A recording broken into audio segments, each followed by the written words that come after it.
Pembahasan kali ini saya akan membahas tentang kebaikan yang tidak pernah putus atau kebaikan yang terus menerus. Ketika kita lihat orang untuk melakukan berbuat baik itu, untuk menyebarkan kebaikan itu pasti jarang. Hanya beberapa orang yang rendah hatinya untuk berbuat baik kepada orang lain atau membantu sesama kita, sesama manusia. Di mana bahwasanya kita sadar masih banyak orang yang kekurangan di bawah kita, tapi terkadang orang itu malah acuh tak acuh gitu. Jadi makanya kita kali ini akan membahas kebaikan yang tidak pernah putus atau kebaikan yang terus menerus. Di mana pada suatu hari ada seorang pemuda yang menolong seseorang. Jadi ada seorang yang lagi kesusahan, kemudian pemuda ini menolongnya. Setelah menolongnya, terus orang ini bilang, "Pemuda, apa yang harus saya lakukan untuk berbalas budi kepada Anda?" Kemudian pemuda ini bilang, "Anda tidak perlu melakukan apa-apa, cukup Anda bantulah orang lain bantulah empat orang yang membutuhkan bantuan Anda. Itu saja, sehingga kamu bisa membalas budi kepada saya." Ketika kalian menolong orang dengan memberikan orang itu agar bisa untuk menolong orang lain, biar dia, contoh ibarat dia itu berbalas budi. Jadi kan dari satu orang, kedua orang, tiga orang, mungkin bakal seterusnya. Akhirnya kebaikan itu bakal terus menjalar. Dimana kalau kita selalu berbuat baik, pasti dimana-mana akan bakal ada orang baik. Kenapa adanya orang jahat? Orang jahat itu disebabkan kebanyakan itu faktornya itu karena ekonomi, karena dia tidak memiliki uang, karena dia bertahan hidup, mungkin karena dia frustasi dengan tidak adanya pekerjaan, tidak adanya apa yang dia kerjakan, jadi sehingga dia itu berpikiran untuk berbuat jahat gitu. Seperti banyaknya kasus-kasus kejahatan kan, begal, perampokan, itu kan karena dia membutuhkan uang.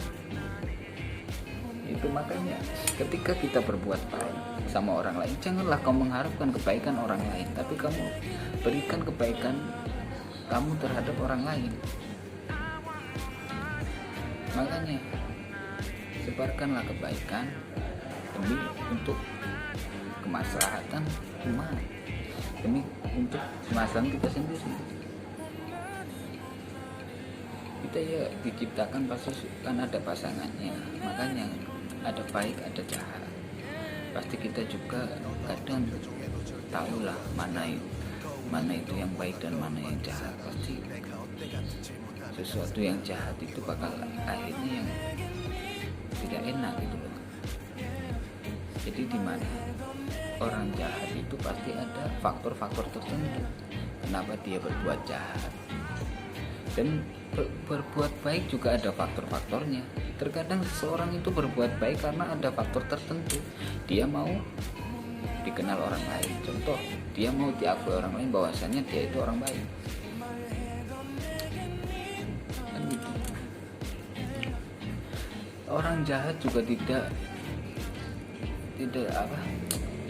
sepenuhnya orang jahat itu orang jahat, tapi mungkin ada setitik kebaikan di hati mereka.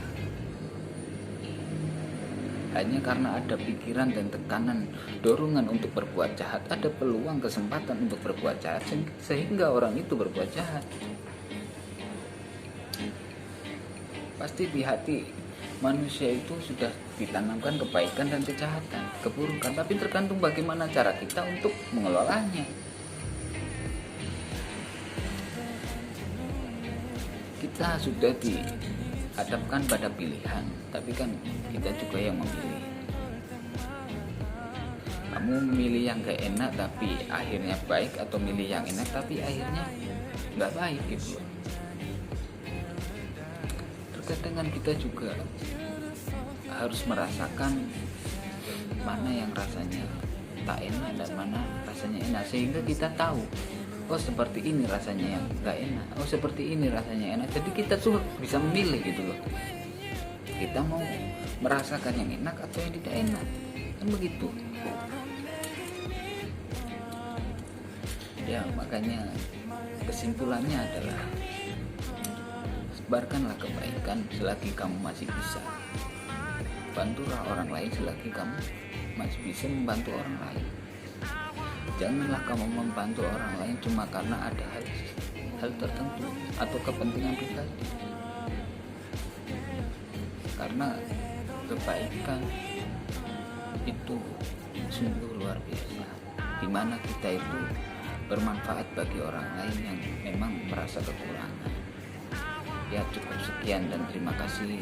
Mungkin cuma pembahasan kali ini cuma sedikit yang bisa saya sampaikan. Selebihnya saya mohon maaf jika ada kekurangan atau salah kata yang saya ucapkan.